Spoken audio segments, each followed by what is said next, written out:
तो ये है आज का भारत और ये है 76 सालों पहले यानी 1947 से पहले का भारत। हाँ, ज़्यादा कोई फ़र्क नहीं है सिवाय इस रेखा के।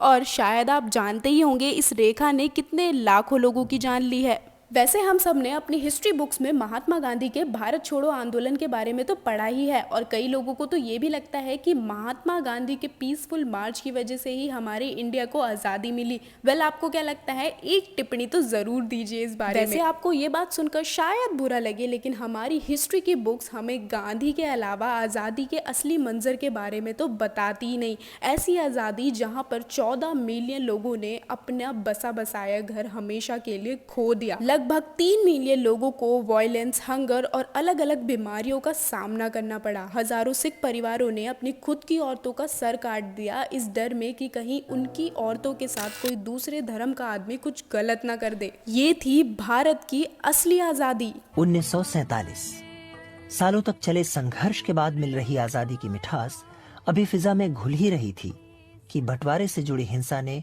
प्यार के बोल नफरत के नारों में बदल दिए। Has placed a tremendous responsibility.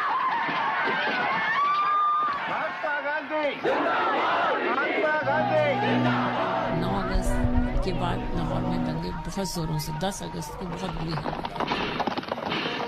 और जब कभी ट्रेन रुकती थी किसी वजह से भी, हमसे ये कहा जाता था कि तमाम खिड़कियां बंद कर लो।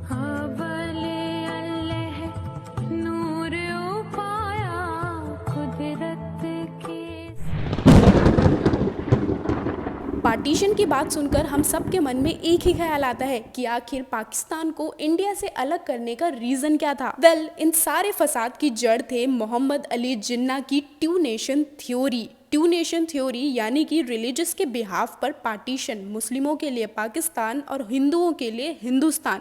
लेकिन आखिर टू नेशन थ्योरी की जरूरत ही क्यों पड़ी? उस दौर से गुजरने वालों की यादों में वो साल आजादी का नहीं बल्कि बंटवारे का साल बन गया। जब ब्रिटिशर्स ने फैसला किया कि वो इंडिया को आज़ादी देंगे, तभी सबसे बड़ा सवाल ये उठता है कि अब सत्ता किसके हाथ में आएगी? Indian national Congress, Hindu majority को सपोर्ट करने वाले जवाहरलाल नेहरू, या फिर इंडियन मुस्लिम लीग, मुस्लिमों को सपोर्ट करने वाले मोहम्मद अली जिन्ना। हिंदू और मुस्लिम भले ही एक ही जमीन पर काफी सेंचुरी से साथ रह रहे थे, लेकिन इन दोनों के बीच में रिलीजियस टेंशन बढ़ती ही जा रही थी। इंडिया में 1947 में मुस्लिमों की पॉपुलेशन सिर्फ 23% थी। इतनी कम पॉपुलेशन की वजह से मुस्लिमों को डर था कि कहीं वो कल्चरली और पॉलिटिकली हिंदुओं से दबकर ना रह जाएं, और इसी डर ने तो जिन्ना की रातों की नींदें उड़ा के रखी थी। तभी उन्होंने टू नेशन थ्योरी की डिमांड सबके सामने रखी। सरदार पटेल और जिन्ना के बीच गर्मा गर्म बहस हुई। पटेल ने जिन्ना से साफ साफ कहा कि वो अपने लोग और अपने इलाके की फिक्र करें। माउंटबेटन ने जून के तीसरे हफ्ते में पार्टीशन काउंसिल की बैठक फिर बुलाई। तभी 3 जून 1947 को लॉर्ड माउंटबेटन ने इंडिया के पार्टीशन की अनाउंसमेंट की। इस पार्टीशन की रेखा को सर सिरिल रेडक्लिफ ने ड्रॉ किया रिलीजियस मेजॉरिटीज के बेस पर। जिस आदमी ने कभी भारतीय उपमहाद्वीप पर कदम नहीं रखा था, उसके सर पर भारत और पाकिस्तान के बीच बंटवारे की लकीर खींचने की जिम्मेदारी दी जा रही थी। लेकिन मैप में बनाई गई ड्राइंग को एक्चुअल लाइफ में बनाना बहुत ही मुश्किल था। 14 अगस्त 1947 वो काली अंधेरी रात, जिस रात पाकिस्तान को हिंदुस्तान से अलग कर दिया गया था। ये रात ना केवल इंडिया 2 टुकड़ों में बट गया था, बल्कि लाखों परिवार, दोस्ती और ना जाने कितने दिल टूटकर बिखर गए थे। हमारे अपने घर के 10-8 नफर बेचारे शहीद हो गए, बाकी घर के घर तबाह हो गए। हर जगह किसी को रहने की जगह नहीं थी, एक ही जगह बंद कर दिया गया। बहुत सी अजाब हम सब पर नाज़िल हुए। 1947 में ब्रिटिशर्स ने इंडिया को आज़ादी तो दी, लेकिन इसके साथ ही करोड़ों लोगों की जानें भी तोहफे में दी। सद्दत हसन मंटो ने खूब कहा है, हिंदुस्तान और पाकिस्तान को आज़ादी तो मिली, लेकिन इंसान का क्या? इंसान तो हमेशा से गुलाम ही रहेगा लिंग, भेद, जाति और अमानवता का।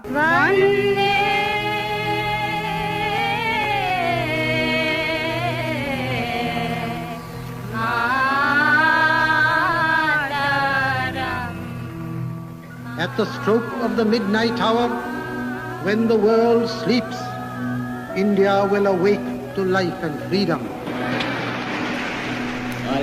जिस तरह एक तेज हवा का झोंका अपने साथ सारी मिट्टी उड़ा ले जाता है, ठीक उसी तरह इस पार्टीशन ने इन लोगों की जिंदगी उखाड़ दी थी। इनके खुद के घर से इन्हें बेघर कर दिया था।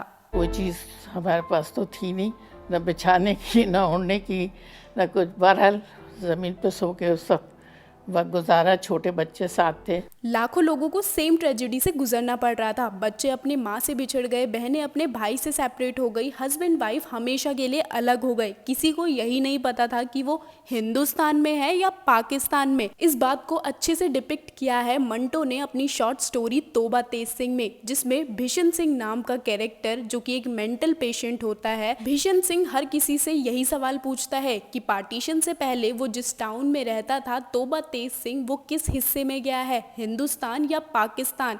लेकिन उसके इस सवाल का जवाब कोई भी नहीं दे पाता। इस स्टोरी से आप समझ सकते हैं कि पार्टीशन के दौरान लोग कितने कंफ्यूज थे। उन्हें खुद के गांव के बारे में नहीं पता था कि अब उनका गांव हिंदुस्तान में कहलाएगा या पाकिस्तान में। India will awake to life and freedom. I thank His Majesty the King on behalf of the Pakistan Assembly. सिर्फ एक इस लकीर ने लाखों लोगों की जानें ले ली थी। हिंदू और सिख पाकिस्तान से इंडिया आ रहे थे, वहीं दूसरी ओर मुस्लिम इंडिया से पाकिस्तान की ओर आ रहे थे, और इनकी इस ट्रेन का मंजर कुछ इस तरीके का था। कृष्णचंद्र पेशावर एक्सप्रेस में लिखते हैं, in the beginning if 5 Hindus kill, then by the end of the story the calculation of 5 Muslim balance it, equally divide the blame on both sides of the scale. लेकिन पार्टीशन में कुछ ऐसा भी था जो लोगों को अलग होकर भी अलग नहीं होने दे रहा था। ये थी बची कुची ह्यूमैनिटी। ये लोग अपनी जान को रिस्क में डालकर दूसरों को प्रोटेक्ट कर रहे थे, उन्हें रहने के लिए, पहनने के लिए और खाने के लिए दे रहे थे, और साथ ही साथ उन्हें जीवन जीने की हिम्मत दे रहे थे। फिर वो दूसरे दिन सुबह जो वो सिख थे, वो फिर अपने घर से कालीन लेके आए, और वो आर्मी वालों से दोस्ती वोस्ती करके उन्होंने कोना हमें खाली कर दिया। वहाँ उसी पे हम सोते थे, उसी पे। फिर मालूम हुआ कि मॉब आ गया हल्ला बोलने। फिर उस वक्त उन्होंने ज़मीन पे लिटा दिया, हमें बत्तियां बंद कर दी। इंडिया के इस ट्रैजिक चैप्टर को देखने के बाद we must remember the important lesson it teaches us. खीर में नमक डालने के बाद उसे मीठा नहीं किया जा सकता। सालों बाद भी पार्टीशन की इस कड़वाहट को नहीं बदला जा सकता। आज भी इन दोनों देशों में पॉलिटिकल और जियोग्राफिकल कॉन्फ्लिक्ट्स देखने के लिए मिलते हैं। आज भी हिंदू और मुस्लिम एक दूसरे पर ट्रस्ट नहीं कर पाते। ऐसी और अमेजिंग और इन्फॉर्मेटिव वीडियो देखने के लिए लाइक, शेयर और सब्सक्राइब करें क्वायरी वर्ल्ड को।